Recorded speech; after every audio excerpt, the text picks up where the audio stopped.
Praise the Lord.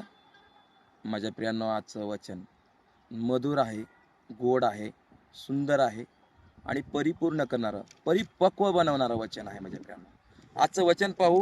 मत्ते याचा 6वा अध्याय आणि 14 वचन आहे आणि त्या वचनामधून पाहणार आहोत. कारण जर तुम्ही लोकांच्या अपराधाची क्षमा केली तर तुमचा स्वर्गीय पिता तुम्हाला क्षमा करेल. खरोखर आपल्याला स्वर्गीय पिता क्षमा करणार आहे. आपण दुसऱ्यांना क्षमा केलो तरच परमेश्वर आपल्याला क्षमा करणार आहे. माझ्या प्रियांनो, कारण आपण निवडलेले लोक आहोत.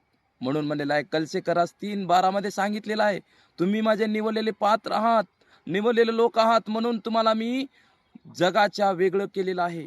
कारण तुम्हाला स्वर्गाचं स्थान, स्वर्गाचे वारीस, स्वर्गाचे निवडलेले लोक म्हणून तुम्हाला मी तिथं वारीस म्हणून बनवणार आहे आणि स्वर्ग तुमच्यासाठी उपस्थित ठेवलेला आहे. आमेन.